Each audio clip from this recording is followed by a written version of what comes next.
नमस्ते सभी दोस्तों को। तो दोस्तों आज अपन क्रिया के बारे में पढ़ते हैं।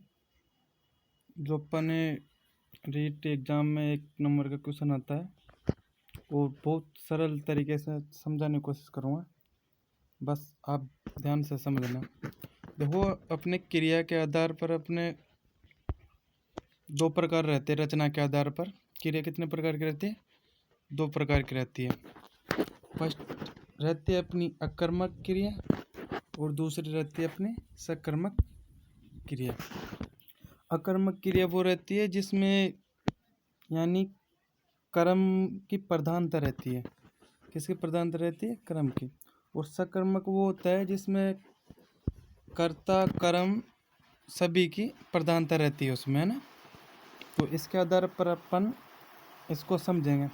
अपने डायरेक्ट क्वेश्चन आता है कि कौन सी सकर्मक क्रिया है, कौन सा कर्मक क्रिया है। उसमें अपने को उदाहरण दे देते हैं और उसके आधार पर अपने को बताना रहता है कि ये अकर्मक क्रिया है या फिर सकर्मक क्रिया है। तो इसको अपन अच्छे से समझेंगे। अपने को यहाँ तो ये ध्यान रखना है कि क्रिया रचना के आधार पर 2 प्रकार की रहती है, सकर्मक क्रिया और अकर्मक क्रिया। आगे देखते हैं। यहाँ अपने को देखो, ये अपनी एक ट्रिक है, इसको ऐसे याद रखना है। जैसे कोई सा भी अपने को उदाहरण दे, कोई सा भी, तो उसमें अपने को क्या लगाना है? पहले लगाना है क्या। क्या लगाना है? क्या। अगर क्या लगाने पर अपने को अर्थ निकल जाए, उसका कुछ आंसर मिले क्या लगाने पर, तो वो सही रहेगा। अगर फिर उसके क्या लगाएंगे? किसको। अगर उस उदाहरण में किसको पर्सन लग करके अपन उसमें देखेंगे, तो अगर उसमें उत्तर मिलता है तो वो कौन सी रहेगी? अगर दोनों में क्या और किसको लगाने पर दोनों में उत्तर मिले तो सकर्मक क्रिया रहेगी। अगर कोई उदाहरण है, अगर उसके अपन क्या लगाए और किसको लगाए और उससे कुछ उत्तर मिले अपने को, तो वो सकर्मक क्रिया रहेगी। लेकिन अपन उदाहरण में क्या लगाए क्या, तो उससे उत्तर मिले और किसको लगाने पर उत्तर नहीं मिले, तो वो क्या रहेगी? अकर्मक क्रिया। क्या रहेगी? अकर्मक क्रिया। अगर अपने को क्या लगाने पर उत्तर नहीं मिले और किसको लगाने पर उत्तर मिले, तो वहाँ रहेगी अकर्मक क्रिया। एक का आंसर मिले और एक का नहीं मिले, तो वहाँ हमेशा अकर्मक क्रिया रहेगी। अगर दोनों का आंसर मिल जाए तो वहाँ सकर्मक क्रिया रहेगी। अगर दोनों का ही न मिले तो वहाँ भी अकर्मक क्रिया रहेगी। अपन और अच्छे से आगे देखेंगे तो वो अच्छे से समझ में आ जाएगा। देखो, यहाँ समझ में आ जाएगा आपके सभी के अच्छे से। देखो, अपने क्वेश्चन है, ये उदाहरण है कि राहुल आम खाता है। राहुल आम खाता है, तो अपने को क्या करना है कि ये पहले क्या लगाना है? क्या। तो अपने को क्या लगाना है कि राहुल क्या खाता है।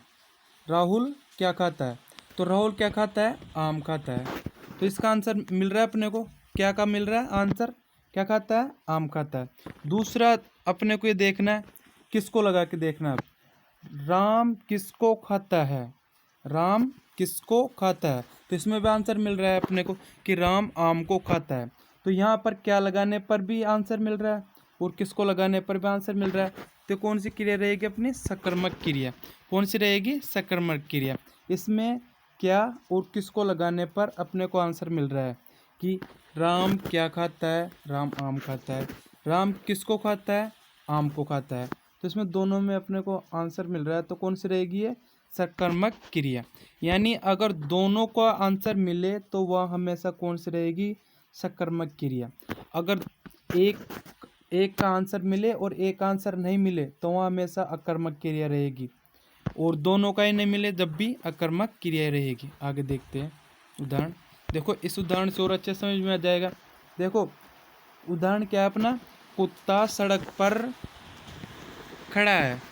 कुत्ता सड़क पर खड़ा है। अब इसमें पहले क्या लगा कर देखते हैं। कुत्ता कहाँ पर खड़ा है? कुत्ता कहाँ पर खड़ा है? तो कहाँ पर खड़ा है? कुत्ता सड़क पर खड़ा है। कहाँ पर खड़ा है? सड़क पर खड़ा है। तो क्या कहा? तो अपने को आंसर मिल गया। फिर अपन लगाएंगे किसको। क्या लगाएंगे? किसको। कुत्ता सड़क पर किसको खड़ा है, यानी सड़क पर किसको खड़ा है? कुत्ता इसका यानी अपने को थोड़ा अटपटांग लग रहा है ना, कुत्ता किसको, यानी इसका सही अपने को आंसर नहीं मिल रहा। तो ये क्या रहेगी अपने अकर्मक क्रिया, क्या रहेगी अकर्मक। क्या कहा तो मिल गया अपने को कि कुत्ता किस पर खड़ा है, और इस देखो कुत्ता किसको खड़ा है, सड़क को खड़ा है, किसको खड़ा है, सड़क को खड़ा है। तो इसका यानी एक तरीके से इसका भी अपने को आंसर मिल रहा है कि कुत्ता सड़क को खड़ा है, कुत्ता सड़क को खड़ा है। तो ये भी कौन सी रहेगी अपनी सकर्मक क्रिया। कुत्ता किसको खड़ा है, सड़क पर खड़ा है, क्या खड़ा है, कुत्ता खड़ा है। तो इस पे भी अपने को दोनों आंसर मिल रहे हैं। तो ये क्या रहेगी अपनी सकर्मक क्रिया। अब देखो आगे इसमें, अब अपने समझ में आया सकर्मक क्लियर हो गई होगी भाई, जिसमें दोनों के आंसर मिल जाए वहाँ सकर्मक क्रिया रहती है, और जिसमें दोनों में से किसी एक का न मिले या फिर दोनों का ही नहीं मिले तो वहाँ क्या रहेगी अकर्मक क्रिया। अब इसको देखते हैं। देखो अपने उदाहरण है, राहुल आम खाता है, राहुल आम खाता है। तो पहले क्या लगाएंगे, राहुल क्या खाता है, राहुल आम को खाता है, किसको खाता है, आम को खाता है। तो इसका तो आंसर मिल रहा है क्या लगाने पर। फिर देखो राहुल किसको खाता है, राहुल किसको खाता है।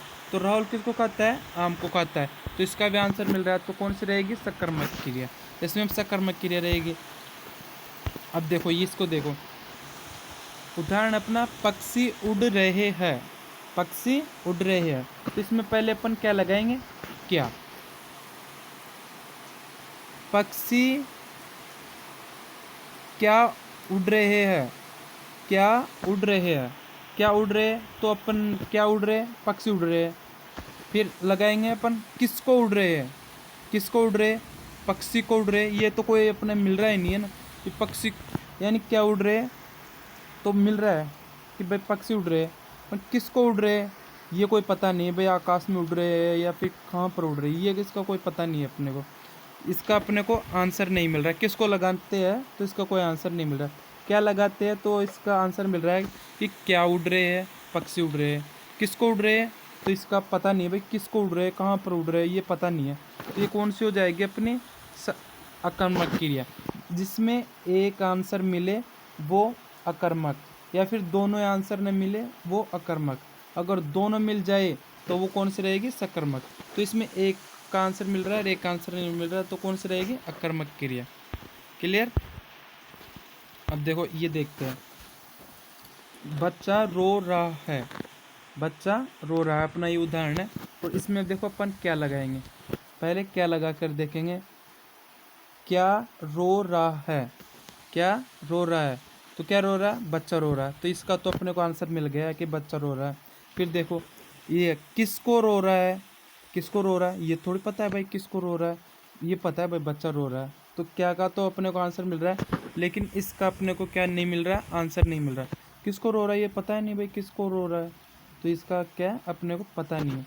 तो इसमें एक का आंसर मिल रहा है और एक का आंसर नहीं मिल रहा। तो ये कौन सी रहेगी अपनी अकर्मक क्रिया, सकर्मक नहीं रहेगी।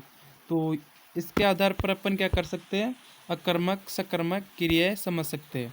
तो दोस्तों आपके जैसे कि ये समझ में आ गया हो तो इसको अपने दूसरे दोस्तों के पास में भी शेयर करें और सब्सक्राइब करें चैनल को, है ना। आज के लिए इतना ही, धन्यवाद।